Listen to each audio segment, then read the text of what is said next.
D-Day, the invasion of occupied Europe by the Allies. The Nazis resisted fiercely but could not hold. This was the beginning of the end of the Second World War.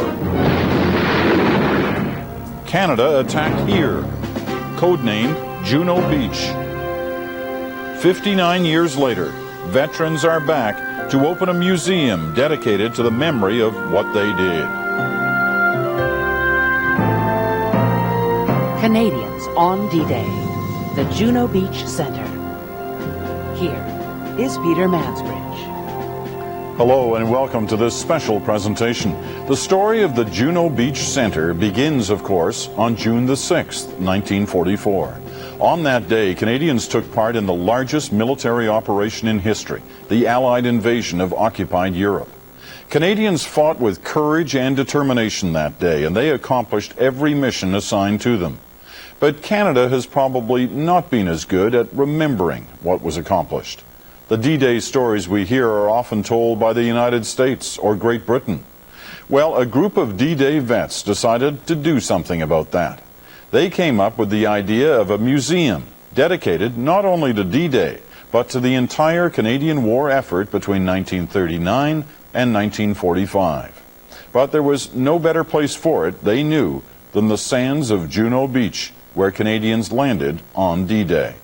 The vets worked on their idea for years, and it became reality on June 6, 2003. CBC News was proud to be the exclusive broadcaster of the opening ceremonies for the Juno Beach Center, and we're proud now to share some of that broadcast here. Joining me was Jack Granatstein, one of Canada's most distinguished historians. The broadcast began with a brief retelling of the D-Day invasion from Lyndon McIntyre. June 6, 1944. In one day, 156,000 Allied soldiers faced the guns of German defenders who had 4 years to entrench themselves along the French coastline.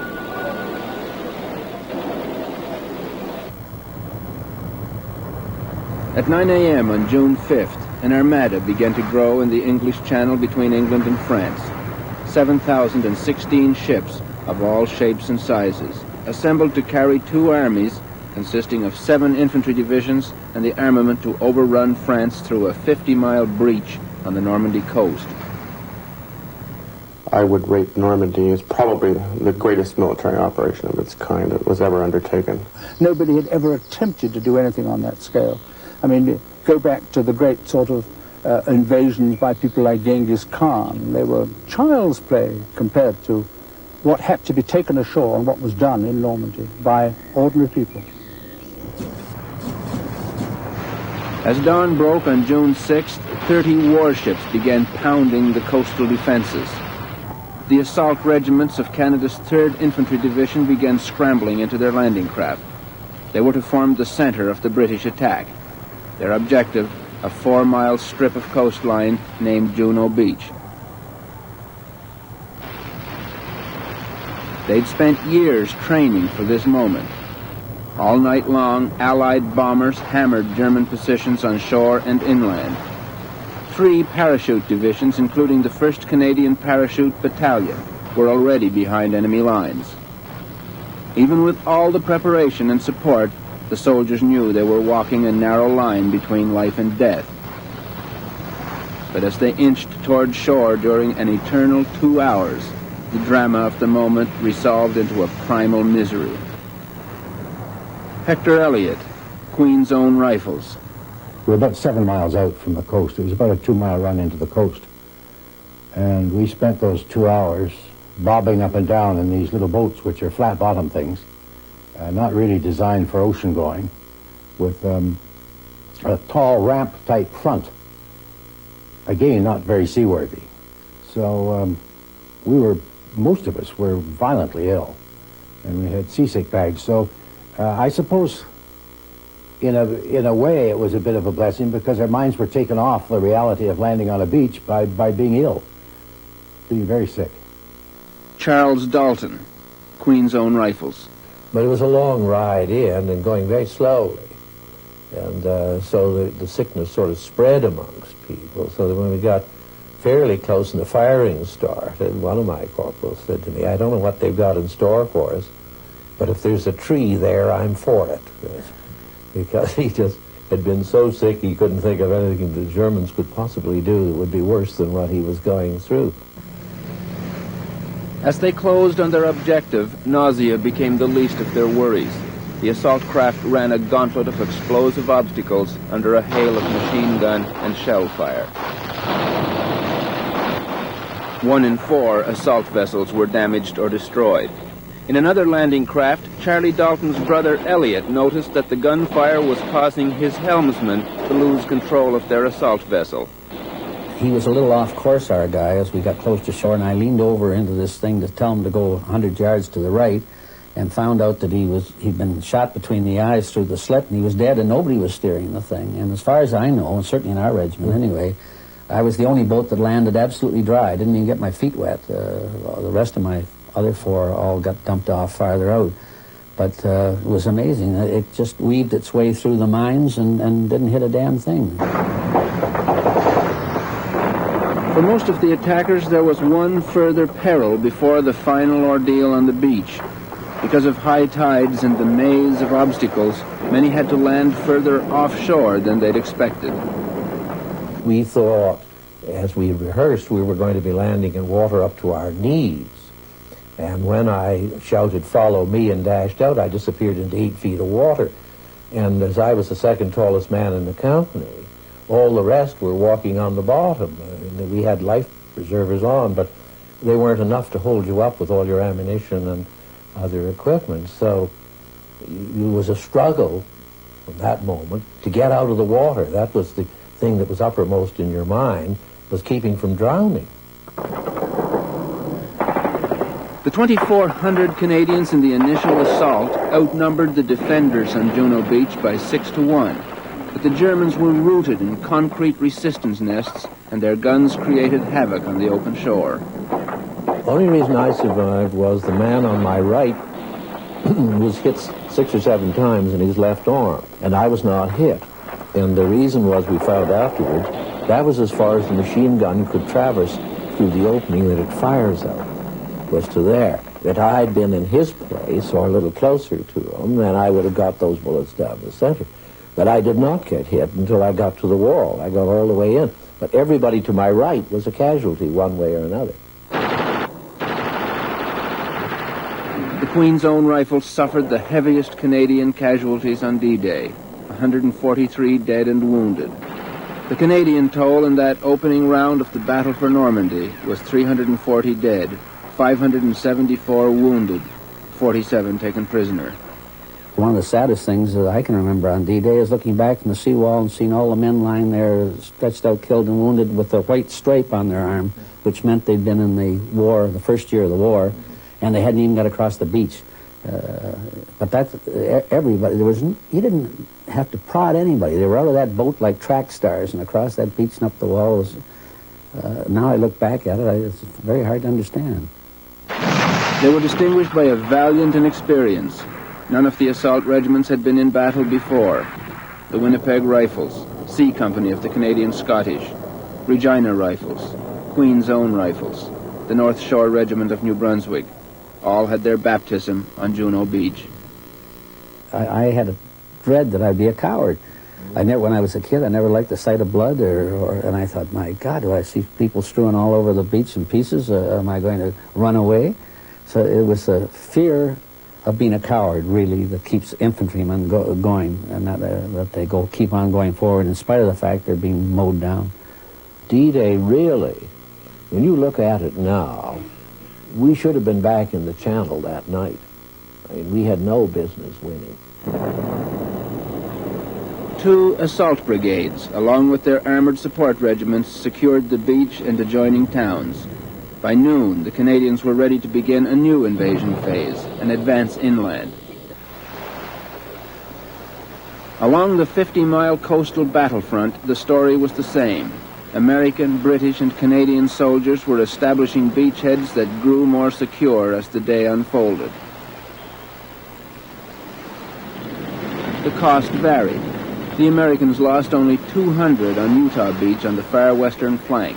but on Omaha Beach, a few miles away, they lost 2,000.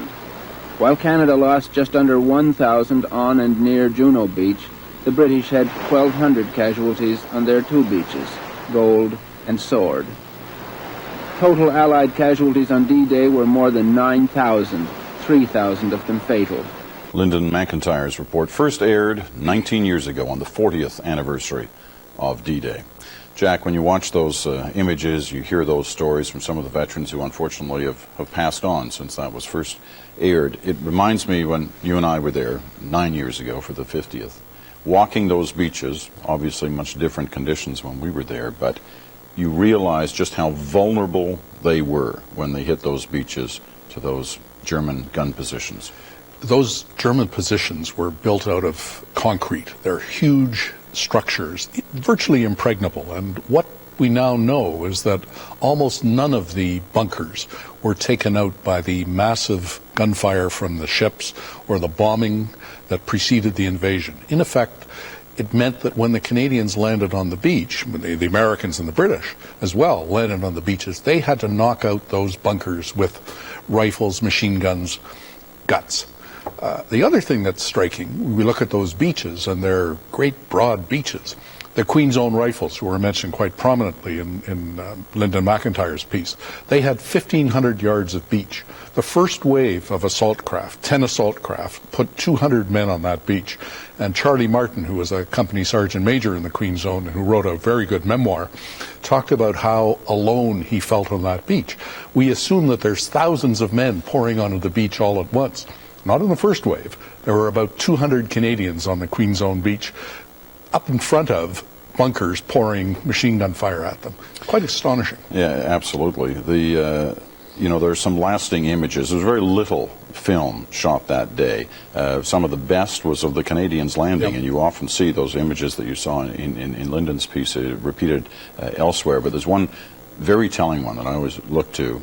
Those men knew just from hearing what some of them were about to run into as soon as that door dropped on those landing craft. And you see one hand, just one hand from one soldier patting the back of another soldier just as he's heading out, wishing him luck, A very telling and touching moment. And we're going to see many moments like that through this day as we relive the horrors of D-Day, the sacrifice of D-Day, and the valor of D-Day through this special ceremony at the Juno Beach Center, which is just a few minutes away from beginning. One of the ways on D-Day, of course, communications are much different then. First of all, there was a blackout on a lot of the news on that morning, but it was a while before news reached back home as to what exactly had happened, and many of those early reports were not necessarily the absolute truth. They had gone through a lot of censoring, but one of the most memorable reports came from the CBC's own Matthew Holton, one of the great foreign correspondents of past eras. Matthew Holton was at D-Day, at Normandy, then went back to London to file his report. And here's one of those early reports from Matthew Holton. This is Matthew Holton of the CBC, speaking from England. I came back this morning from France, where our assault formations are ashore, and now fighting like wildcats to hold the bridgeheads, to hold them against German generals and German armies who know that in the next few days they either throw us into the sea or lose the war. I've come back for a few hours to tell you what I can of what I saw. In the few immortal hours in which we crashed through the famous German West Wall, and so began the liberation of France, and of Europe, and of the world. I went in with the Canadian assault formation. I've come back to tell you how those superb British and Canadian assault troops went almost contemptuously through minefields and curtains of machine gun fire to clear the beaches and storm the casemates and rush the pillboxes and kill the Germans with the bayonet.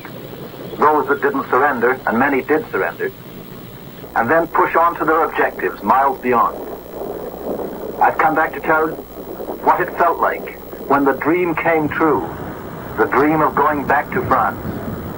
What it felt like to swim and wade ashore and go up the shell-swept beach, and of the wild, weeping, lovely welcome of our liberated friends.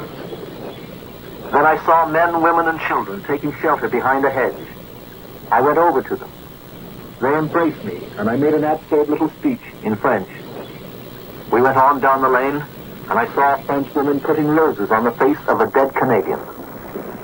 I went into a house to start writing. A woman brought me eggs and strawberries and cream.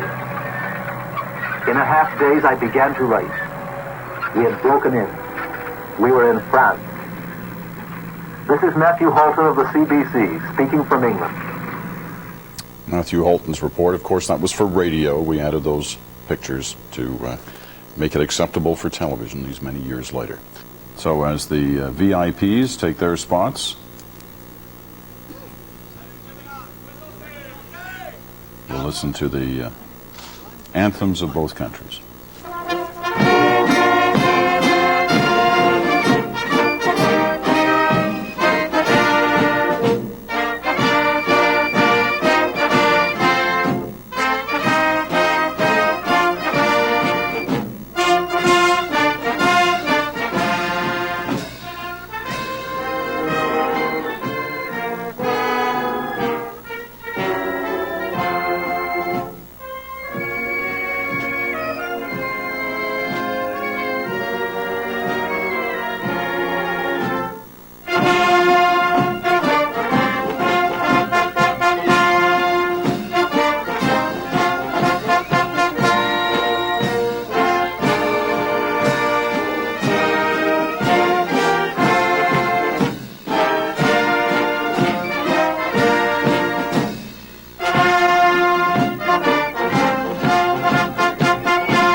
O Canada and La Marseillaise, the two national anthems from Canada and France being played.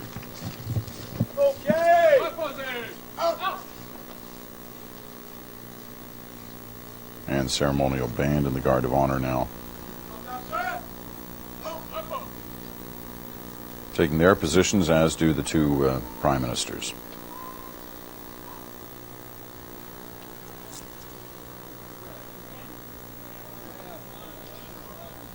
Please be seated. Veuillez vous asseoir.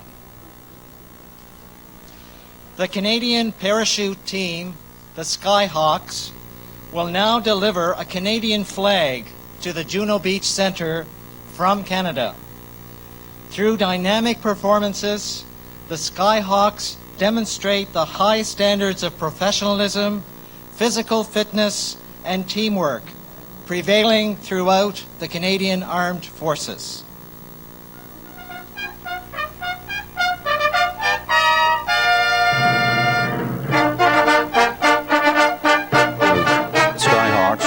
Canada's premier parachute demonstration team. They were formed in 1971, comprised of both regular and reserve members of the forces. Performed more than 3,000 shows over the last 3 decades. L'avion utilisé par les faucons de ciel aujourd'hui. Les faucons vont atterrir dans le stationnement du centre. Leur commandant, le capitaine Brault, apportera le drapeau canadien qui sera hissé sur son mât. Dû à des restreintes de temps aujourd'hui, les parachutistes vont sortir de l'avion en 3 groupes à une altitude de 2000 mètres. And as you can see, everybody's looking skyward, waiting to see the parachutists drop. You've probably seen them at different special shows across the country over the years. They have the parachutes in the formation of the Canadian flag. Jack, very different than, well, here come a couple of them now, very different than the parachutists who were involved in the early hours of D-Day. I think there's been a good deal of improvement in parachute design in the intervening 60 years. Dropping by parachute during the war was a very chancy thing. You were at the mercy of the winds. You couldn't steer. These people can drop almost always with pinpoint accuracy. You couldn't do that in 1944. People who dropped on D-Day were blown all over the place. Some of them ended up literally 25, 30 miles away from where they were supposed to be. Now, they'll be landing, if all goes well, in a field just behind the museum center, and one of the Skyhawk team will be then running over a Canadian flag to present at the podium.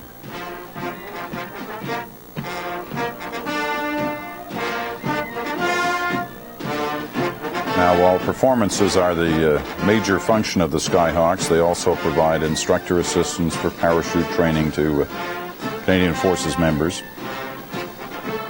And they also monitor what's really important, obviously, if you're a parachutist, equipment, technology, safety, and techniques in the civilian parachute community for possible military applications later.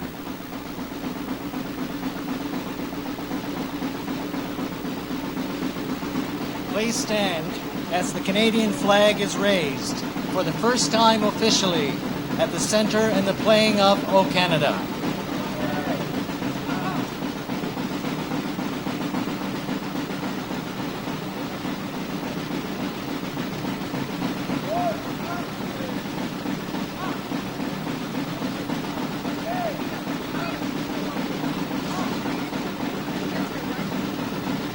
Now, I'm not sure if he's one of the jumpers who brought the flag. If it is, he didn't even look like he broke a sweat as he brings it over to place on the pole, and as you heard, officially raising the Canadian flag at the Museum Centre.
With the veterans looking on and some of the jumpers still landing, the Canadian flag raised now at the Juno Beach Centre.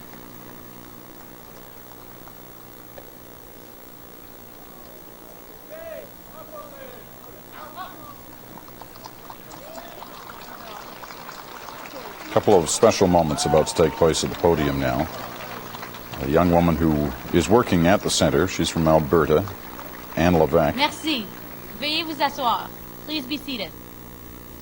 Maintenant, l'équipe des guides du centre Juno Beach, mes collègues, va lire un poème rédigé par une jeune fille de 11 ans qui s'appelle Jody Johnson. Le poème est intitulé Who Are These Men? Ou Qui sont ces hommes? And she'll be reading a quite remarkable poem that talks about those who served on D-Day. Who are these men? Who are these men who march so proud? Who quietly weep, eyes closed, heads bowed?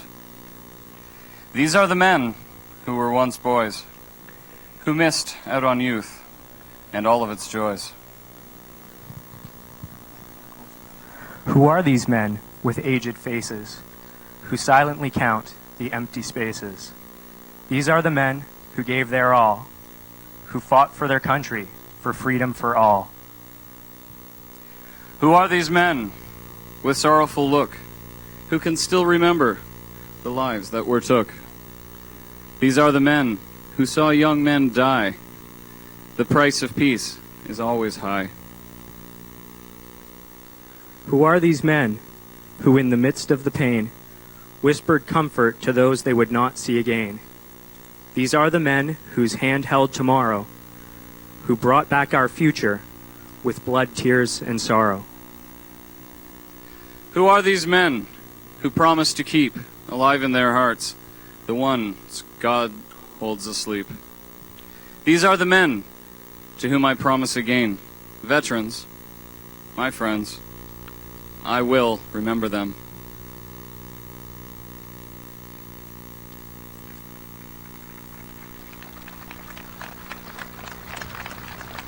Now that poem was written about 35 years ago.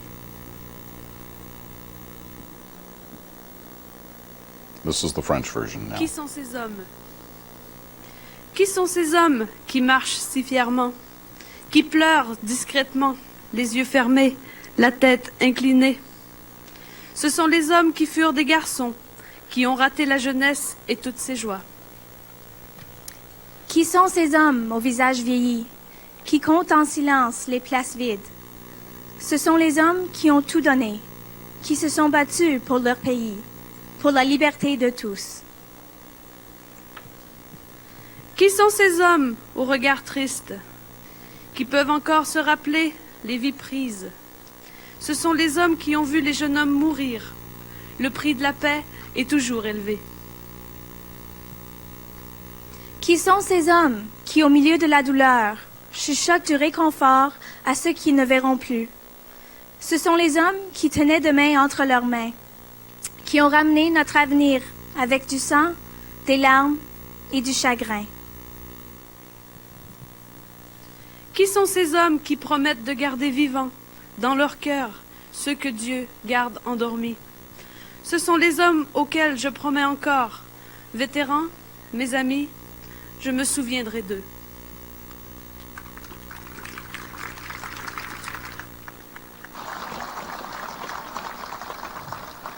Well, from the reading of the I poem would like to now now invite the Right to Honourable the Jean two Chrétien, heads Prime of Minister government who were in Canada, to attendance. address us. First,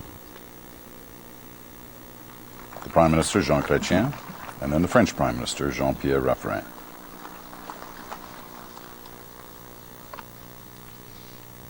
Monsieur le Premier ministre, Prime Minister, Monsieur le Préfet, Madame la Mr. maire Prefect, de Courceuil-sur-Mer, Mayor, Monsieur le Madam Président Mayor, du Centre Juno Beach, Mr. Messieurs President les of the anciens Juno Beach combattants, Center, veterans, Mesdames et Messieurs, ladies and gentlemen, Mille more de vos than compagnons 40,000 ont donné leur vie en Europe, of your comrades gave their dont lives in 8 000 Europe, enfants. including 8,000 Ils ne in France, devaient jamais revoir and were never les êtres chers to see et la terre aimée. the dear members of their family Devant or cet their ultime country again. sacrifice, Before this nous ultimate nous sacrifice, recueillons avec we humilité et reconnaissance. think about Ce our sacrifice thoughts n'a pas été go vain. out to them. Votre This combat, sacrifice en was effet, not in vain. ne nous a Indeed, pas seulement your délivrés combat du spectre de la tyrannie, delivered us mais from scellé tyranny. pour plus de tyranny. 50 ans une For more alliance than entre les 50 peuples years, there was des deux an côtés de alliance l'Atlantique. between La Deuxième countries Guerre on both mondiale et sides of the l'histoire qui a Atlantic. suivi The Second World ont War and the appris events that followed que les taught us démocraties, lorsqu'elles that sont unies, democracies, when they are united, are invincible, and that the partnership between Europe and North America is the source of great pride. between our countries has brought us peace and prosperity and has strengthened our shared values. Values like democracy, freedom, and human rights. This bond is strong, profound, and endures. At the Juno Beach Center, our grandchildren and their grandchildren will have a chance to learn about what their forebears did for the sake of freedom. They will learn about the sacrifices and bravery of Canadian soldiers during World War II. I understand that it all started when Canadian veterans of D-Day came here with their children and their grandchildren to tell their story. They looked at this beautiful landscape and realized that while the acts of valor witnessed on this beach changed the course of history, there was no tangible evidence of what happened that day. The veterans realized that this beach and that moment in history needed to be commemorated. The world needed a memorial so that the memory and the story of Canada's military and civilian contributions and efforts during the Second World War would never be forgotten. Until now, there has been no significant Canadian memorial to mark these achievements anywhere. Thanks to a grassroots effort that galvanized Canadians from across the country and led by Mr. Webb, and who is with us today.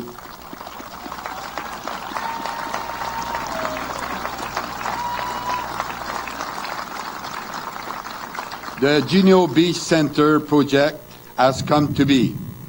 The idea for the center was developed by a group of World War II veterans who participated in the D-Day landing on June 6, 1944, and the subsequent battles in Normandy and through Western Europe. At the Juno Beach Center at Courceuil-sur-Mer in Normandy, visitors will learn of the contributions of that generation of Canadians and honor the gifts of valor and freedom that were given by all Canadians who participated. The course of history was altered at Juno Beach and along the Normandy coast after June 6, 1944. We must honor what happened here. We must always remember one of those heroes who could not be with us today is Dan Cole. He passed away yesterday, and we salute him. The Minister of Canadian Heritage has designated the Juno Beach landing site to be a site of national historic significance for Canada, and indeed to the world. It is with the greatest pleasure and utmost pride that I find myself among you today. I want to take a moment to thank the hundreds of volunteers who are part of the Juno Beach Center Association. Without their dedication and leadership, we will not be here today. These volunteers have come together as a community to honor our commitment to the past. As a country, we owe a great depth of memory to those who shed their blood on these shores. Seeing so many people here today at the opening of the Juno Beach Center tells me that we will not break our promise with the fallen, that as a country we will preserve the memory of their deeds.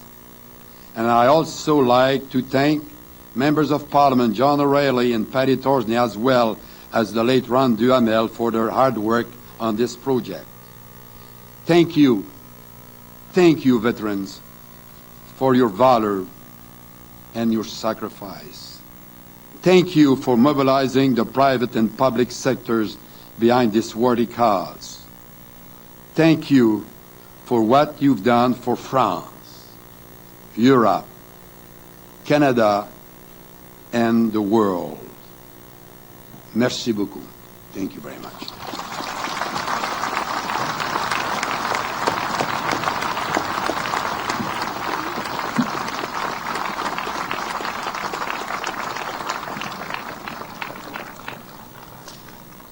Merci beaucoup, Monsieur le Premier ministre.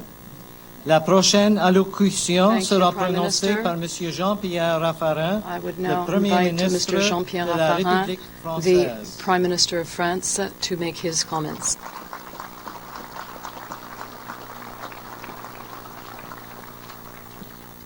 Monsieur le Premier ministre, Prime Minister, ladies and gentlemen, Messieurs les ministers, ambassadeurs, Monsieur le ladies and Préfet, gentlemen, Mesdames et Messieurs les parlementaires, guests, Président du parliamentarians, Conseil régional, Président du Conseil général, President of the Mesdames et Regional Messieurs les Council, présidents d'associations, ladies and gentlemen, members Messieurs les of the vétérans, association, chers veterans, dear friends. chaque année, Every sur year, ces plages, on le these peuple de shores, France the people of honore France ses honor libérateurs.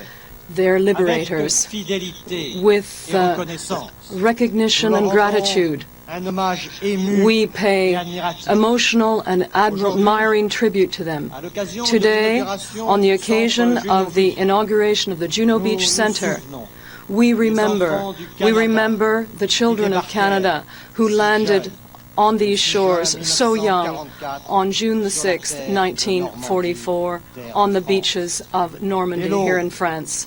Dans un déluge In the de early fer et dawn, de feu, under s'engagent fire un from the combat enemy, décisif they pour la moved into liberté a combat et la for dignité de freedom and the sur le dignity of continent man de l'Europe. on the European Sur cette continent. terre qui devient l'un On des this champs de land bataille that would les plus become dantesques de l'histoire. one of the most dantesque battlegrounds in all history, they showed themselves to be equal to the task. Et le soir, In the le jour le evening plus long, of the longest day, more than 960 Canadians had fallen in the line of duty.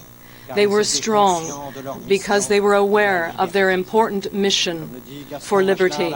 As Gaston Machelin said, strength is a state of the soul among avec Canadians respect, who au nom du liberated gouvernement us. de la France, On behalf of the government of France, I want to pay tribute to all of them. Their dedication au cœur des relations is d'amitié at the profondes heart of our very deep friendship, the deep friendship that binds Canada and France. A relationship that I myself have appreciated, having spent some time in Canada recently. Ladies and gentlemen, these decisive times will forever be engraved in the collective memories of our two nations. The Juno Beach Center will allow us to remember. I want to salute the tremendous quality of this project and its coming to fruition. I want to convey my very warm thanks to all Canadians, all French people who were part of this partnership and helped to make this a reality. It is important that the memory of those who fell on these shores never be lost. We owe that to all who fought for us. And the young generations must also be well aware of the price of freedom. A huge poet who was a great Republican and who died for France on the first day of the Great War, Charles Péguier, said, "Liberty is a system of courage." The Juno Beach Center will allow young people to understand the full meaning of those words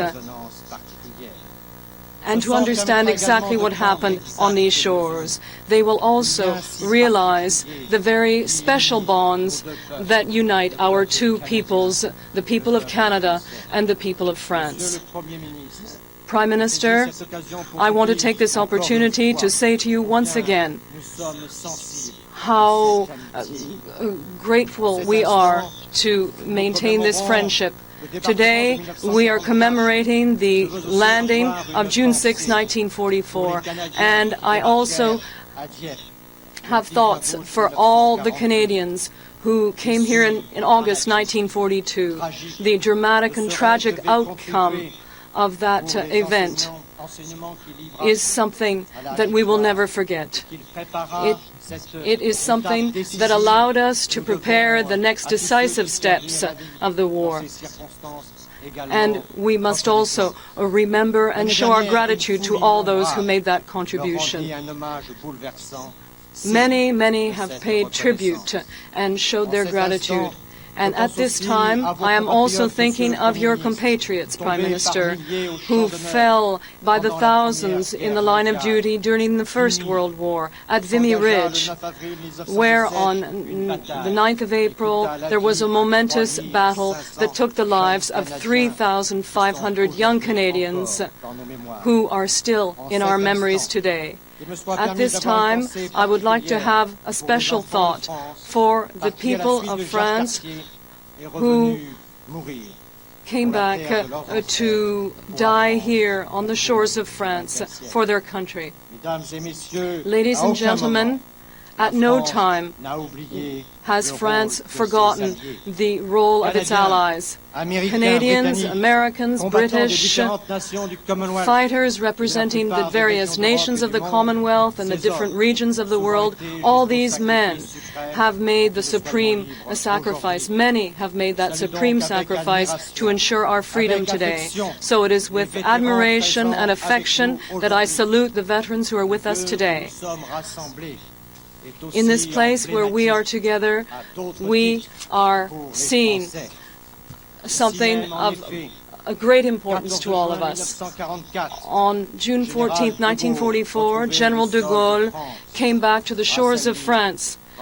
Thanks to him and thanks to the heroes of the resistance, France was here for the victory, just as it had been present during the landing. Next year, for the 60th anniversary of those huge events, France will be organizing major ceremonies to perpetuate the pact between our two countries and freedom. To all the veterans, my friends, I would like to tell you something very important from the French people. We do thank you for freedom. Freedom for Normandy, freedom from France, freedom from Europe. Thank you very much. Merci du fond du cœur.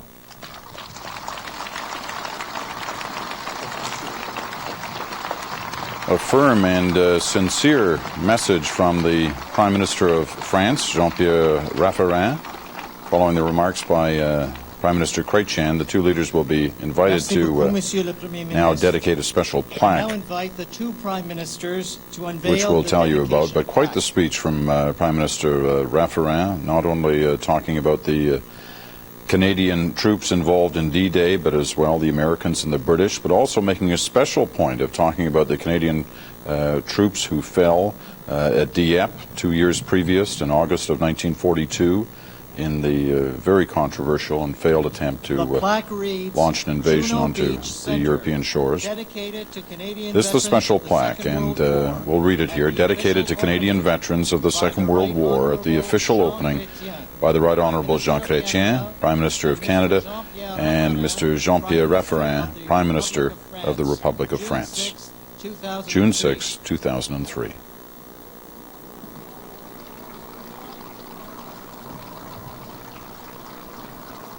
Inscrit sur la plaque, Centre Juno Beach. And now translating that into French as well. Jack, those remarks from Prime Minister Raffarin seeming to go beyond the normal that we hear on days like this. I think they did, and it showed that some in France at least are aware of the long Canadian record of fighting for the freedom of France in the 20th century. The First World War, 60,000 dead Canadians. The Second World War, 43,000 dead Canadians. This country has paid a heavy price to keep Europe free, to keep France free, to fight for democracy. And it's very good, in fact, to hear a French Prime Minister remember that. There will be a special prayer now from the chaplain for the Air Force, Lieutenant Colonel Lawrence McIsaac of the Canadian Forces. Conduct the commemorative portion of today's ceremonies. Lieutenant Colonel McIsaac will offer a prayer of dedication for the sculpture which you see to the left of me. The sculpture, which is named Remembrance and Renewal, was created by Colin Gibsons from Ontario. La musique que vous allez entendre a été composée par le docteur Healy William. Monsieur Jean-Louis Demorgue, maire de Coursol, qui est un très grand ami du centre et un partenaire de l'association du centre Juno Beach, va dévoiler la sculpture.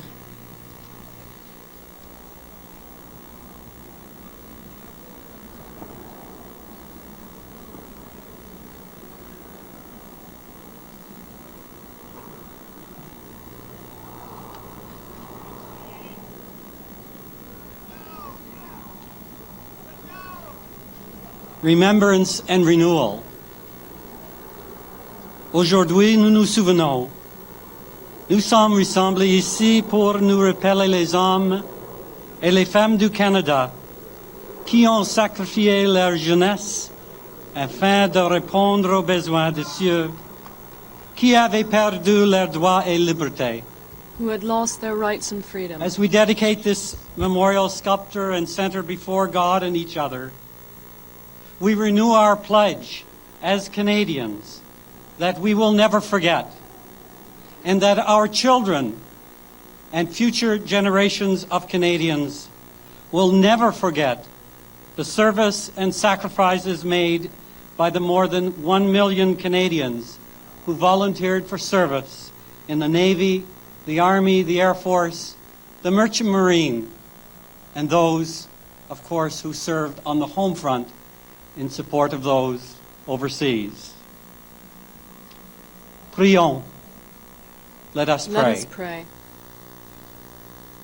Seigneur, créateur de l'univers et de tout ce qui est bon, libérateur de tous les captifs et de ceux qui sont esclaves du mal, tu mets dans nos cœurs le désir d'être libres, peu importe où nous vivons. Aujourd'hui, dans ton amour pour nous, nous inclinons humblement la tête. Nous rendons hommage à ceux parmi nous qui sont des anciens combattants de la Deuxième Guerre mondiale, nos héros vivants. Nous te demandons de les bénir. We share the sorrow, O God, of those who made the ultimate sacrifice of their lives. We pray your blessings on them and those still sorrowful of their personal loss and grief. We commemorate their sacrifices, and we remember Canadians who fought for freedom on all fronts. Par les symboles artistiques de cette sculpture commémorative et du centre Juno Beach, nous promettons de préserver ces cadeaux de courage et de liberté, maintain afin que nous those puissions gifts of toujours courage and liberty, nous souvenir so that we will always remember these brave ces combatants, défenseurs de la paix, these et de la defenders of liberté, peace and liberty, qui ont donné leur vie who gave their afin d'aider lives leurs frères to help et their sœurs brothers dans la lutte and sisters pour la liberté. in the struggle to defend We freedom. remember, O God. We remember with gratitude and appreciation the supreme sacrifices that so many Canadians made, and we honor them today. We remember the desire in their hearts to free people from tyranny, the desire that enabled them to remain firm in their mission until the day had ended and freedom was won. In your presence, O God, we dare not glorify the events of war, but rather ask your blessing on us, that we will always honor your desire for us to be free men and women and lovers of freedom and justice.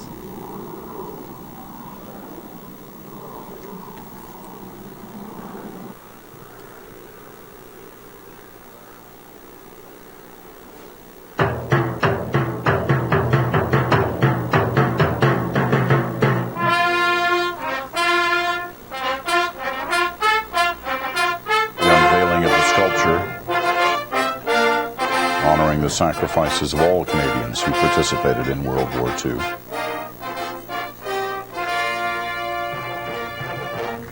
Almost 3 meters high, about 8 feet, it's bronze, weighs 990 kilograms. 5 stylized and helmeted figures wrapped together and looking outward from an encircled formation. Cette œuvre d'art, symbole des valeurs de ceux qui ont servi, de leur leadership, de leur compassion pour leurs confrères, de leur vigilance, de leur sens des responsabilités et de leur dévouement à l'égard du devoir et de la liberté. Nous prions pour que cette sculpture évoque ces mêmes valeurs chez tous ceux qui viendront ici pour se rappeler et commémorer ces gens. We honor the gift that you have given to us, to the creator of this sculpture, and we give thanks to you for the gift of this place and celebrate the generosity of all those who have given to make this day possible. We ask your blessing on us. May we always stand for freedom, compassion, justice, and peace. Amen.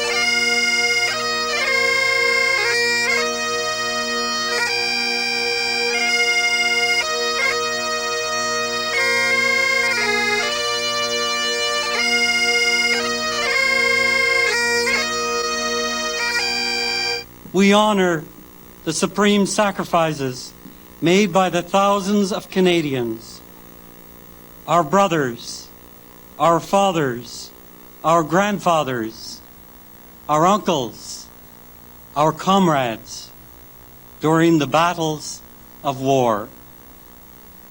We remember, O God, those who were willing to make the same sacrifice, and we honor them for their courage, their heroism, and self-sacrifice. Today we again make the promise, with you as our witnesses, never to forget the cost of freedom. Lead us, O God, from death to life, from falsehood to truth.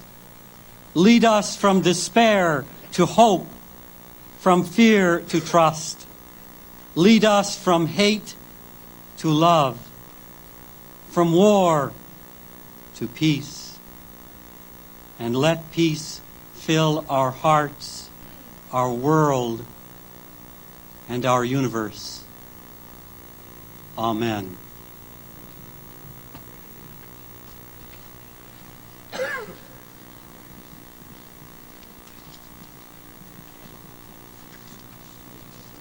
Please be seated.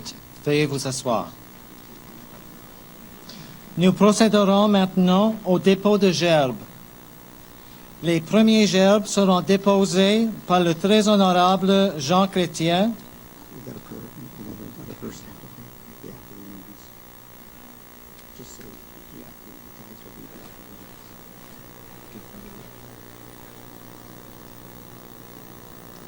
before the laying of the wreaths. The guides from the Juno Beach Center will recite the act of remembrance.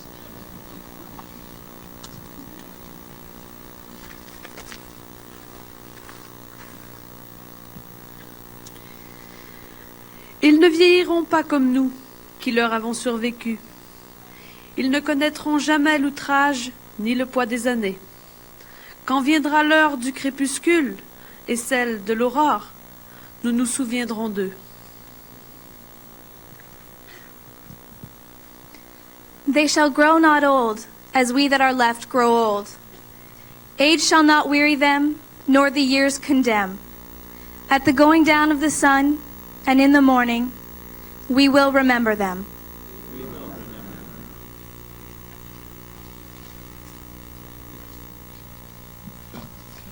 Nous procéderons maintenant au dépôt de gerbes. Les premiers gerbes seront déposés par le très honorable Jean Chrétien, Premier ministre du Canada, au nom du Canada, et M. Jean-Pierre Raffarin, Premier ministre de la République française, au nom de la France. There will be a number of wreaths laid in the next little while. The first two will be laid by the heads of government for both France and Canada. Prime Ministers Chrétien and Raffarin.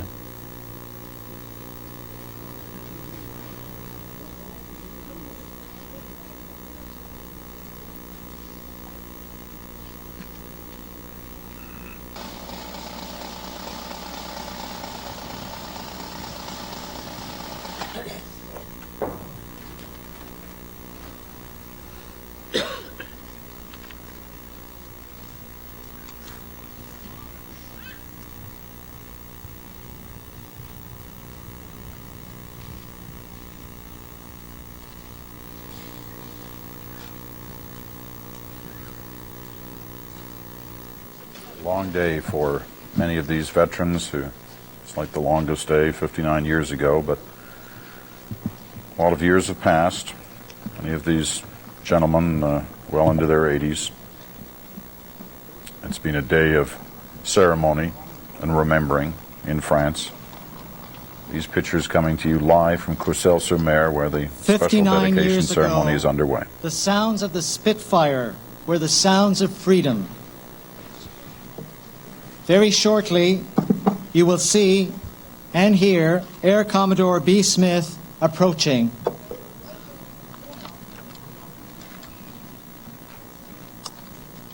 A special fly past and an RCAF march past. A lone Spitfire expected to cross the skies.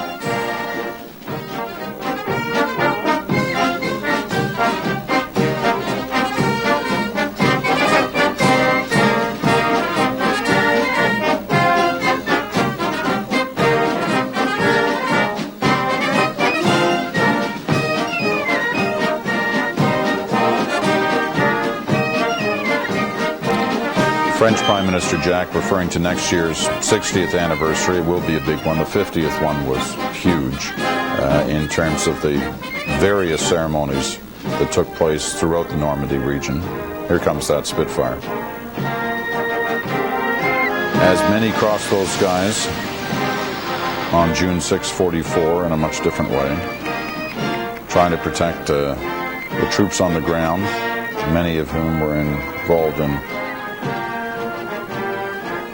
vicious firefights on the beaches and inland. The Canadian troops pushed forward. In fact, it's generally accepted that Canadian troops made the most ground on that day one.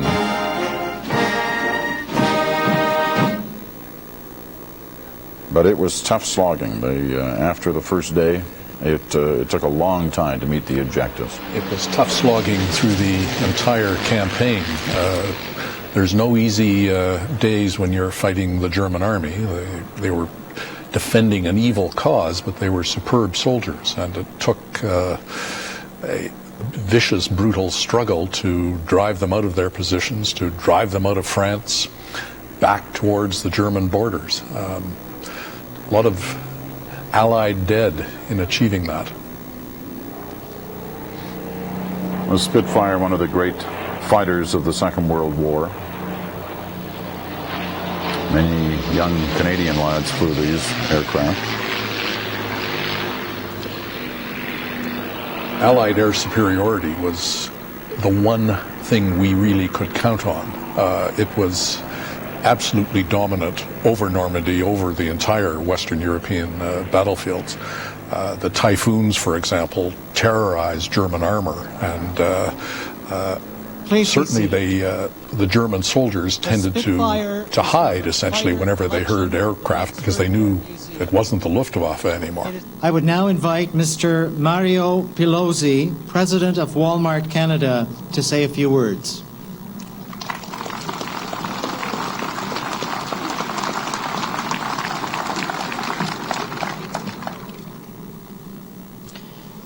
Prime Minister of Canada, le Premier Ministre de la République Française, and distinguished guests.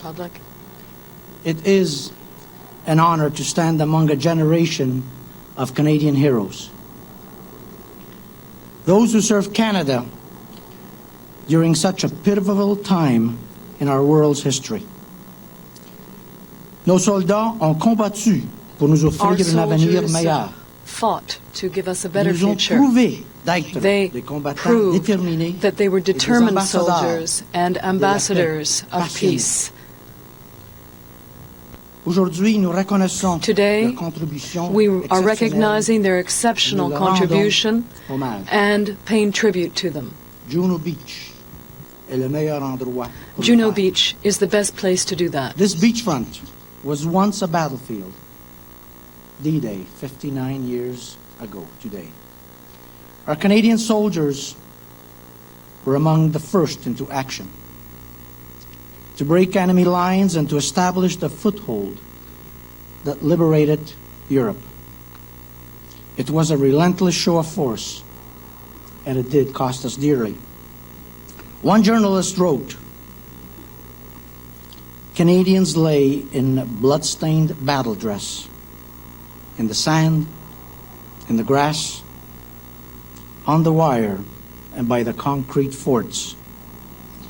They had lived only a few minutes of the victory they had made. That was all. The echoes of war have faded among these French shorelines, but we cannot allow our memories to do the same. Nous ne pouvons laisser les générations futures We prendre cannot pour acquis allow future la liberté generations que nos to take soldats for ont granted si the freedom difficilement that défendue. our soldiers laquelle ils ont fought for so sacrifié relentlessly leur vie. and for which they sacrificed their Nous devons lives. nous rappeler leur We victoire, must always leur remember courage, their victory, leur their souffrance, courage, their et leur suffering, sacrifice. and their sacrifice. Leurs efforts n'auront pas été vains. Their efforts will It's for not this have been reason made in vain. That Walmart Canada is so proud to be part of Juno Beach.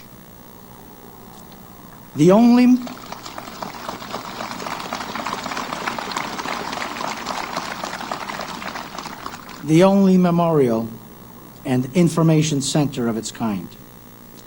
This learning facility will pay tribute to the great Canadian contribution of World War II, and it will preserve our accomplishments for the world to see.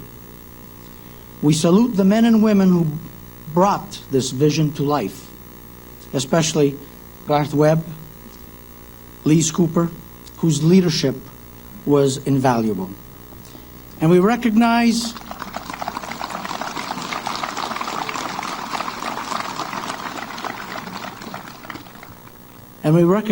Walmart customers and our 57,000 associates, so many of whom were eager to support the Juno Beach Center through donations of time and money.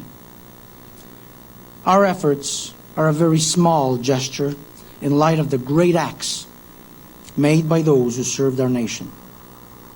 But they reflect our gratitude and admiration and send a message that we will remember. Canadian historian Donald Creighton believed that history records moments when character meets circumstance. Well, Juno Beach was one of those moments. Canada's character was there for all to see, revealed in cool actions of courage and daring deeds, revealed in determination and camaraderie.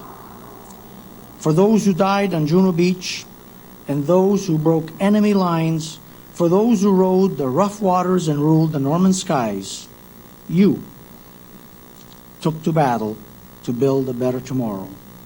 You suffered and sacrificed, and many paid the ultimate price. You are a generation of Canadian heroes who have lived life with great purpose. Nous sommes reconnaissants pour votre engagement et vos contributions envers la nation et le monde your entier. Contribution towards our nation and the entire world. That is why we are so proud to be Canadian. We are proud to be Canadians. Thank you.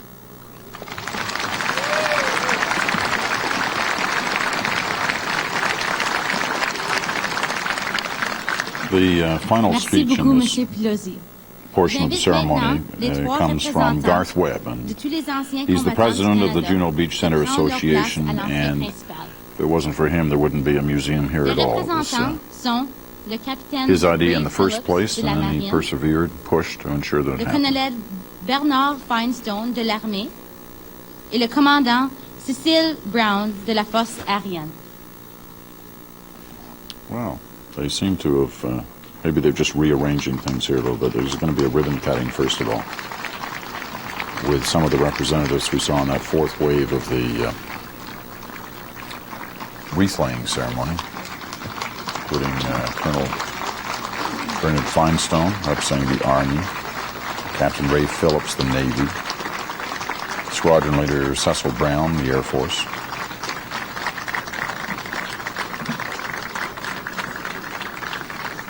At this time, I would ask you to please welcome Mr. Garth Webb, President of the Juno Beach Center Association. Getting the double heroes welcome,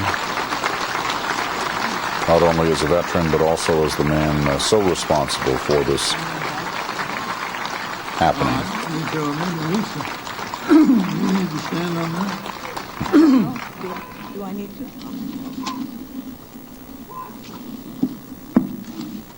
Before I say my speech, I would say that I was on this beach 59 years ago, and I think it's just as big a thrill to be here today. I would like to say that I heard that one of my grandsons said, "Who are those two guys up on those chairs with Granddad?" Our speech, Lisa and I are going to do it together. I'm going to give a line and then she'll give it in French. This is the beach where Canadian soldiers stormed ashore 59 years ago. Voici la plage d'où les soldats canadiens se sont lancés à l'assaut il y a 59 ans. This was an invasion that started the liberation of France and Europe. Ceci fut le débarquement qui permit la libération de la France et de l'Europe. This land was provided by the people of Courseulles-sur-Mer. Cette terre a été offerte par la communauté de Courseulles-sur-Mer. This center, opened by two prime ministers, is an historic occasion. Ouvert par deux premiers ministres, c'est pour le centre une occasion historique. This building was funded by 13,000 loyal Canadians and our French friends. Le centre a été financé par 13 000 Canadiens fidèles et par nos amis français. This success is a result of a group of dedicated, unpaid, volunteer directors. Stand up.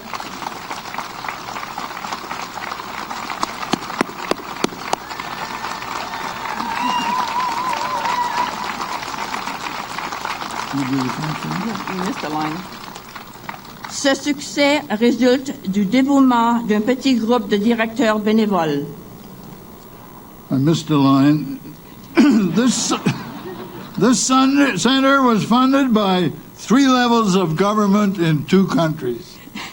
Ainsi que par 3 niveaux gouvernementaux de nos 2 pays. This day we have over 1,000 World War II veterans and 2,000 other Canadians. Si bien qu'aujourd'hui, nous sommes fiers d'accueillir 1000 vétérans canadiens de la Seconde Guerre mondiale et 2000 autres compatriotes. This building is a partnership of Canada and France that will last forever.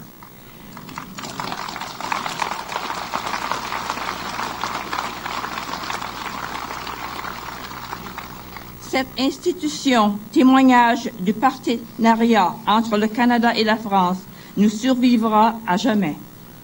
This is the chance for proud Canadians to thank our French partners. Where's the name? Just a minute. I gotta say my French part. Okay. Say the French part. Le French part. Et pour montrer aux Français la reconnaissance des Canadiens, Monsieur Demourgue. Now I'd like you to please rise. Everybody rise.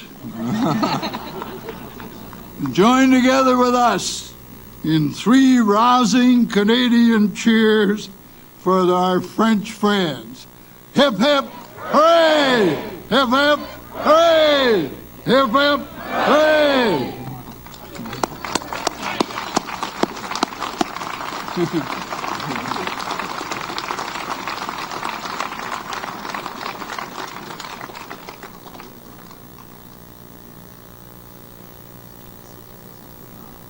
I now declare the Canadian Juno Beach Center officially open.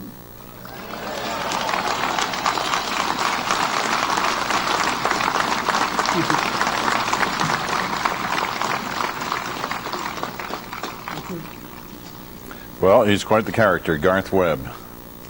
As he said, he was here 59 years ago on this day when Canadian troops landed, and he's getting as big a kick today out of today's events as the Juno Beach Center is now officially open, as he did with the difficulties of that day in June of 1944. Merci beaucoup, Monsieur Webb. Le lieutenant-colonel Bob Harriet a composé le fanfare de Juno Beach que vous allez attendre. This helicopter is bringing 43,000 poppies, one in remembrance of each Canadian who gave a life in the Second World War.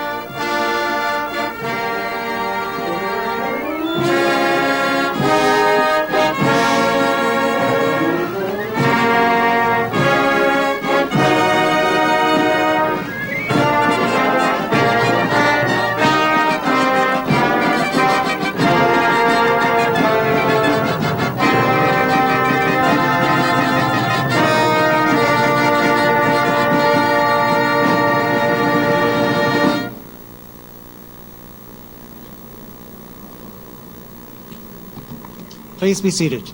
Veuillez vous asseoir. 43,000 Canadians lost their lives fighting for the freedom of our allies during the Second World War. To commemorate this loss, both at the front and at home, 43,000 poppies will be dropped. We will remember them. Nous nous souviendrons d'eux.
please stand for the playing of the national anthems.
Those were some of the highlights of our live broadcast of the opening of the Juno Beach Center. As part of this special presentation, we have some other stories. The stories of some Canadian D-Day veterans. I was a lieutenant. I felt young compared to the people around me, and my job was photographic, still photographer, and I landed with the Highland Light Infantry of 9th Brigade. I was there to photograph the war as it happened, and that's what they told us to do. Try and do it without getting killed, because you can't photograph very well when you're dead. This is the type of camera that I used to photograph the invasion of Normandy on D-Day, and I used it throughout the whole campaign, and I found it became a very good friend. It was part of me. I insisted on this because of the freedom. I could put it around my neck, tie a little knot in the back so it'd be the right height, and my hands are free. And I could do what I had to do, dig holes mainly. And I'm very proud of this camera for what it is. It's German, designed and made, and it was nice to photograph the enemy with their own camera. We left in the evening before from Southampton, and it was a pretty rough sea. They had postponed the invasion by one day because it was too rough, and they decided to go. It's still rough, but they decided to go. So on a flat-bottom boat, you get a lot of motion, of course, and most of them were sick. They had nothing to do, you know. But think about it. Fortunately, I had a camera, and besides, I was so green, I didn't know what to expect. And I I sort of enjoyed that part of it. And when dawn broke and a plane came in to bomb us, and I stood up to photograph it, I got yanked by the back and pulled down, and you're here to fight a war, not to take pictures. You know, this is from the brigade major. So the bomb drops, but it looks like it's a way off. But it was fairly close to the ship. We didn't have telephoto lenses. It was too bad. Well, I was the only one on the invasion that photographed with color. Kodak made up some special rolls. It didn't have roll film in color then. They made it up especially, and that's what I used. Unfortunately, the color faded considerably in later because it didn't have a very good base, not like today's film. It wasn't mobile except just my sergeant and I, and we had no idea where to go or what, so we just sort of, it was all new and exciting, and we photographed it, the wounded and the prisoners coming in, and had no idea to go out into the minefields until later in the day, and we went out just like two sheep, and we could have been blown up by a mine there. It was getting dark. When the darkness comes, fear comes.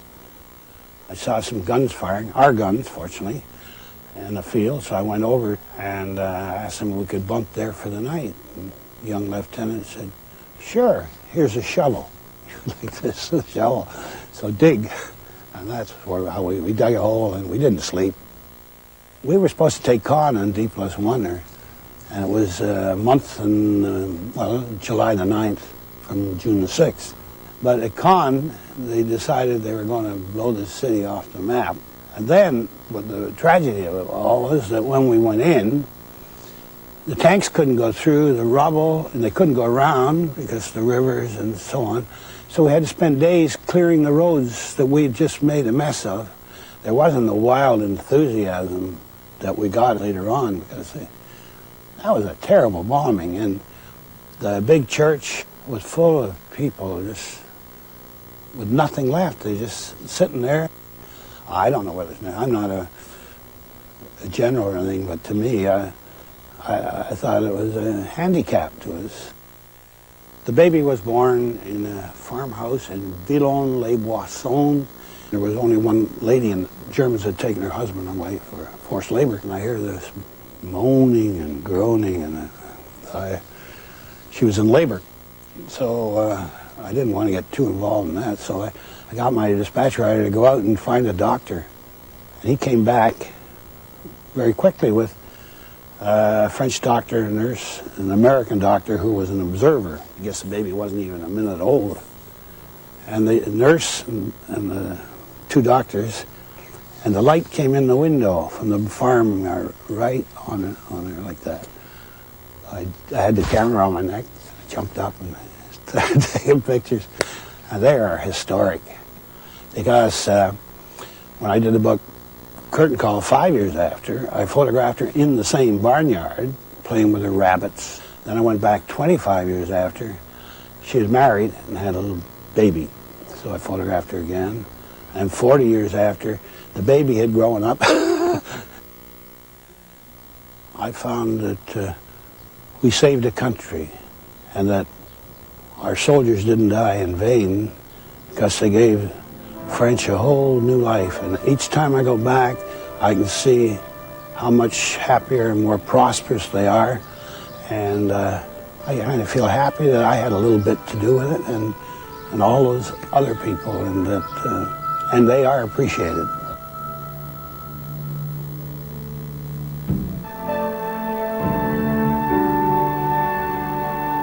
I was Sergeant Major of the 2nd Armoured Brigade Workshop of RCME, which is Royal Canadian Electrical and Mechanical Engineers. We've been very tired, not sleeping. Spent the night before, all night on the ship, and everything was blowing, exploding over your head. Ship behind you were firing on land, and the enemy was firing at you, and you were just like a bowl absolutely full you could almost touch the next ship to you. There was so you couldn't even make a close evaluation of how many ships there was. You couldn't see nothing but ship all around you. You're just like coming out of a dream. The landing went very well. In the case of Dieppe, you had to deal with gravel, where in the beach in Normandy was just plain sand.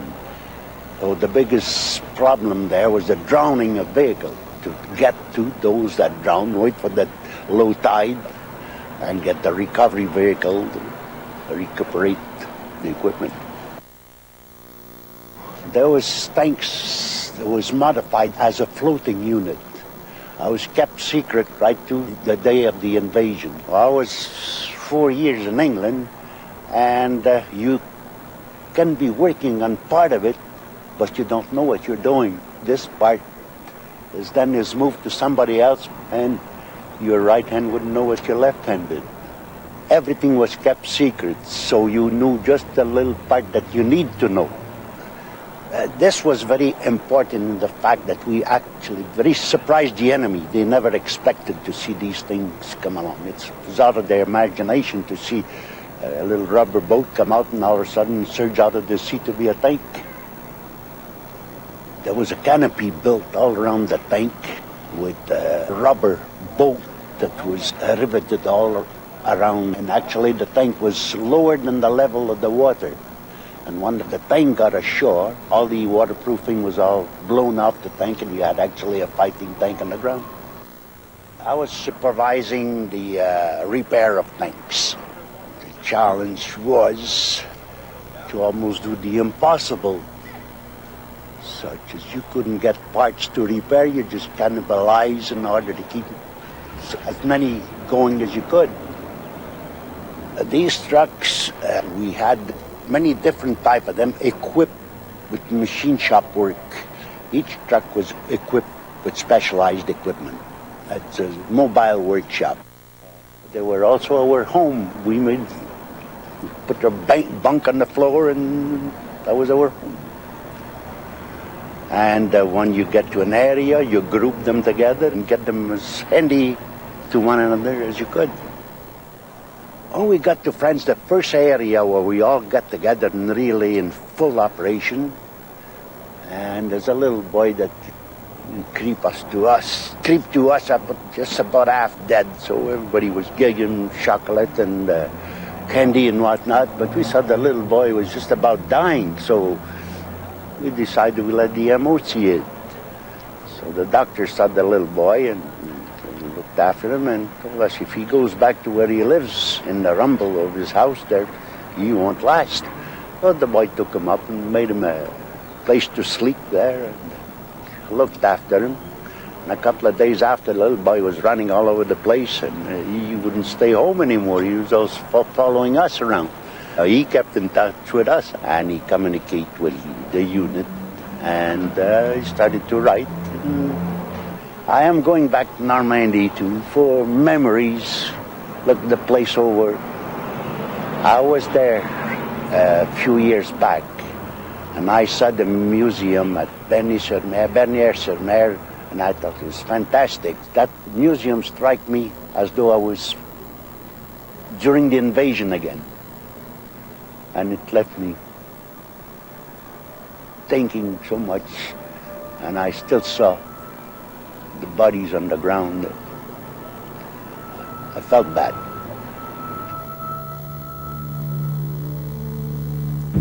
The Juno Beach Center is in Courcelles-sur-Mer in Normandy, France.